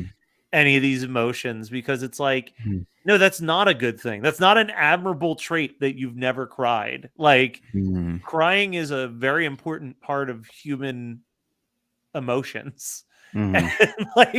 And like you need to be in touch with that stuff. You need to be and I am painfully optimistic. I know that there Hmm. are people who see the doom and gloom in society, and I get that, right? Like things are not great. I'm not sure how things are in Canada, but certainly the news is showing you that that the United States has got some serious issues. But when I look at it across the board, Hmm. I see a lot of older people clinging to the past and to their own relevance. And I see a lot of young, forward thinking people who just want this world to be better for everybody. Hmm. And if we can just like I don't want to have this hurry up and wait attitude because I don't think that that's valuable. But I'm like, if we Hmm. can just keep it together, if we can just like not fuck up everything over the Hmm. next 30 to 40 years Yeah. We're going to have a very understanding, kind, loving generation of people who Yeah. are like the elders Mm-hmm. that are going to have such a better bar. And I'm sure that we're all going to look at what the next 2 or 3 generations of kids are doing and be like, Yeah. what back in my day? But still, like, Mm-hmm. our back in my day is going to be like, back in my day, we ate impossible meat and we Mm-hmm. and we made sure that we knew everybody's pronouns and we were loving and caring to everybody. Like, it's going to be such an optimistic thing across the board. And I'm not saying that every single person who's my age, your age, or younger feels Mm-hmm. this way, but I think the majority is a lot higher in those demographics than we are ever willing to give ourselves credit for. I think that people have more in common than a lot of outlets, whether it's media or just groups. I heard a great thing about George Carlin said something amazing. He's like, I love every human being. When I look into their eyes, I see the possibilities of the universe.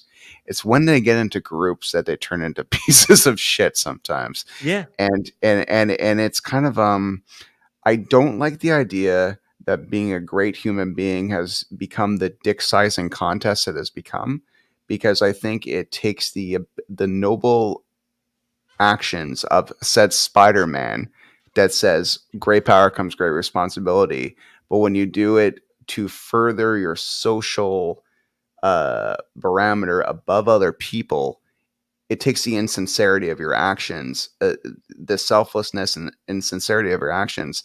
It just makes it seem like some people are doing it more to further their self worth, which takes away the ability. It takes away from what being kind is.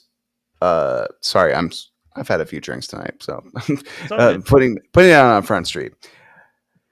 I find that being nice is something. I find that being truly nice is something that is undeniable in the human spirit and soul. Is that if it's an ice storm and there's lightning outside and someone has a flat tire and you stop them, and despite the fact that raccoons are eating your shoes, you will still help this person, is great, as opposed to I'm going to broadcast what a great person I am on Instagram, taking selfies of myself, changing a tire because it suits my needs that day and I need to feel self-validated by the nice things I'm doing. I've seen people that I thought were bastards blow me away by how wrong I was about them. And I think that we need to also acknowledge the shades of gray in the universe, as opposed to I'm right, you're wrong. And I think that will truly bring people together. Yeah. Is that not forgetting about those shades? I Mm. literally just the other day, Chris Fathers and I were texting about like how multi-layered people are and Yeah. how like on the face value, you can see one thing of a person. And I started talking about Al Jolson. I was like, I Mm. just learned so much about Al Jolson recently. And like, to those of you who don't know, Al Jolson, the star of the Yeah. first talkie film, The Jazz Singer, was literally Mm. known as the king of Talkie film. Sorry, what's a talkie film. talkie film? Oh yeah, no, a talkie film is in the days of black Mm. and white silent films. The Okay, first so time the that you first. could talk. Yeah, the first time that people Awesome. were Okay. talking in film. Yeah. He was in the first talkie. Uh, he was literally Wow. known as the king of blackface. Like he was doing minstrel shows, Mm-hmm. Mm-hmm. but also a few fun things about this. As early as 1911, at the age of 25, Mm. he was noted on Broadway for constantly fighting discrimination in his performances. He helped produce the first all black show to ever be produced on Mm. Broadway. He refused to perform in a movie until Cab Calloway was paid the same amount as him for the Yeah. movie. He heard Yeah. about a bunch of black musicians who were refused service at a restaurant for their race and tracked them down so he could take them out for a nice dinner, and said that he would punch anyone in the face who tried to refuse to serve them food while they were out together. Like this guy who became so infamously known for a thing that was Mm. demoralizing Mm-hmm. was also simultaneously one of the strongest allies in the 20s. And it's like the irony of that The irony of Mm-hmm. how layered a person could be, where it's like at their core, they get it. They get that Mm-hmm. there is a painful inequality that's happening, and at the same time is still like benefiting from the negative stereotypes that Mm-hmm. allow him to go on stage and perform, and like that we are two sides of a coin. We are Yeah. like we are constantly walking this balance act. And I read somewhere that like in his mind he thought he was being helpful even with doing the blackface stuff, because in Mm-hmm. his mind, like the way he explained it anyway was he was like, I had such a love of these songs and these jazz songs that no one was allowed to hear because they were performed by black performers, and I thought if this at least allows these songs to continue Mm-hmm. to live through, then so be it. And it's Yeah. like retrospectively we can look at it and go, that was not the best way to do it, Al. but but it's like, does that bad decision of becoming known as the king of blackface completely erase all of Mm-hmm. the positive things that he did for that community in being an ally at the same time? And I don't know the answer to that question. I really don't. I'm not saying like, oh, we should build statues in honor of Al Jolson now, but like Mm-hmm. it makes you think. It makes you think of this duality in every single person, that we are not just this one simple piece of a puzzle, but we Of are course. all multifaceted, multi-emotion, multi-motivational people, and that we have to I refuse to believe that I cannot find one thing in common with another human being. They could be the person I hate more than anything, and I'm sure I could connect with them on at least one thing that we agree on. There was a thing on the internet. I think it was called Blackout Friday or something, where just everyone, changed their profiles to black pictures, just blank pictures, whatever. Yeah. And I know what I did that day. And everybody is entitled. Like, look, I'm a Canadian. I'm a Canadian. Montreal is a very, very diverse city, and it's a melting pot. And every culture makes it as beautiful as it is. We are what makes Montreal incredible is the people in it. But I will say this is that I spent that day just looking at the things that made me proud to be in the diversity I am. And one of those things was watching the movie Remember the Titans, in Yeah. which during at a time, and it's based on a true story and based on a time when these people were just so angry that African American football players were joining the team, and they went to this football camp and they all became friends, but then they had to come back to the world where people are like, hey, fuck you, you're not supposed to be friends and stuff, and them showing the world that it's better to be friends than not. That's truly like what inspired me. Called my friend Marlon, who I've been friends with since I was like 10 years old. Just talked about his experiences, everything else, and it's just and that to me, it just like it's incredible how movies can just make you, they touch you on your core. And I remember just feeling to remember the time. Nothing in this world makes me more happy than when people who are supposed to be enemies become friends. That is my favorite fucking thing in the world, Yeah. because that is hope. That is the Christmas, not even the Christmas spirit as we're talking about Christmas tonight, but that's the hope of humanity. That's what's going to solve the Well, fucking world. you've Is heard me when say this a yeah. million times on Christmas Hmm. 5, but what I love about Christmas all comes down to the Christmas Carol. And it's this idea that at any moment Hmm. you can stop being the worst version of yourself and just Love decide that. to be the best version of yourself. And the brilliant thing, everybody out there who hasn't seen Spirited yet, the reason why that movie works is I saw, after having a few drinks, I saw the first 25 minutes and I was just kind of like, it's okay, it's a musical or whatever. But then rewatched it 7:30 in the morning, just me watching the entire thing and truly realizing the complexity. Here's these spirits who have been doing this for hundreds of years, and they change people who are Scrooge type characters and try to make them good by the end of the night. They singularly pick individuals they think they can change, but then they find this Ryan Reynolds guy who is deemed unredeemable, and Will Ferrell needs to change this certain person unredeemable for reasons we're not going to get into because that's a spoiler, and it's a great reason to watch the movie. But the fact that his entire network wasn't going to go for this person because they pre-programmed themselves to be like, well, why would we bother? But Yeah. he had to.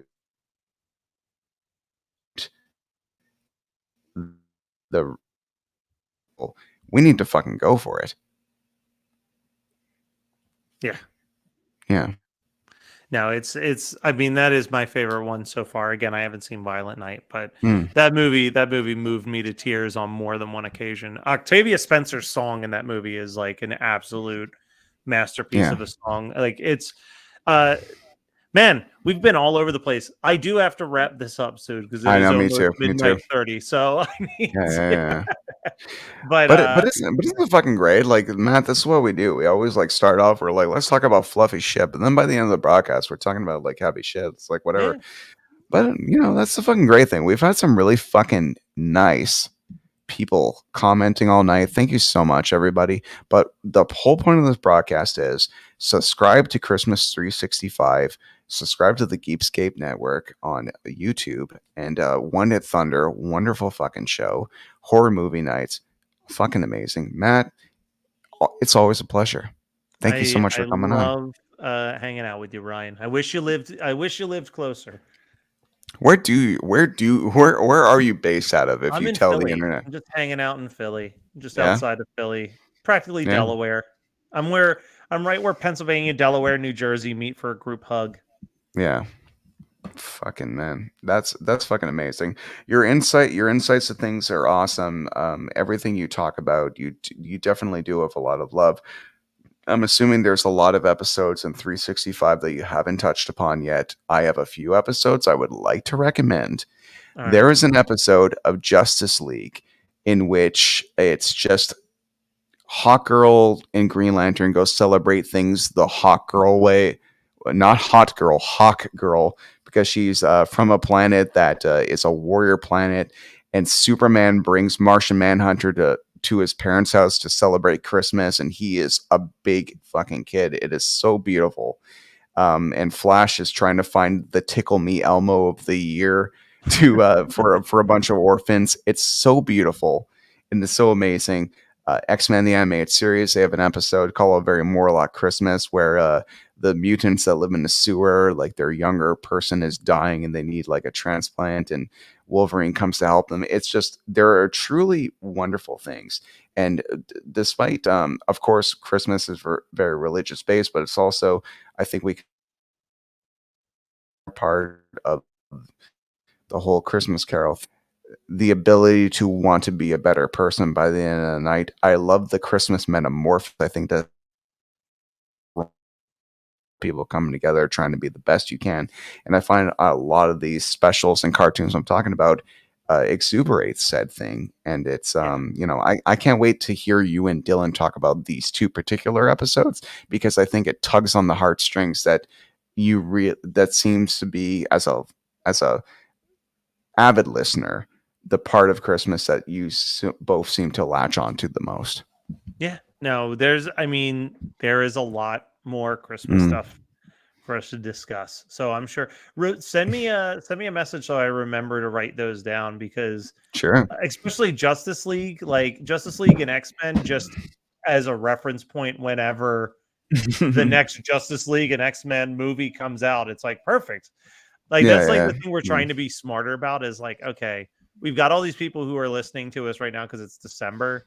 Like, how do we convince them to stay tuned throughout the other like 10 months of the year that they don't want to talk about Christmas? And it's like, we promise we're going to talk about Christmas stuff that ties to like what you're about to go see in theaters or something. So that'll be good for us to mark down. But excellent. Just thank you again for always being so. You were such a kind person to me, Ryan, and I greatly appreciate your friendship. I can't not be a kind person here, Matt. Come on, like, have you met you? I haven't. Okay, I've only seen myself in a mirror and think, Matt, you're fucking delightful. All right, everybody. Thank you very much for watching this broadcast. Basically, do not deprive yourself of the Matt Kelly. He is his heavenly voice can be heard on so many podcasts in the Keepscape Network. But considering Christmas is in a few days, go on your podcast app right now, subscribe to Christmas Sooth 65, and scroll the fuck back. Whether if it's new episodes, old episodes, you will find something that will titillate your Christmas spirit and possibly even pour some gasoline on it, because by Christmas morning you'll be even more thrilled just based on the fact you heard it in the first place, because Dylan and Matt are magical people. Have a good night, happy holidays, Merry Christmas, and hopefully to see you soon. Bye, everybody. Push that ending button. Oh, yeah.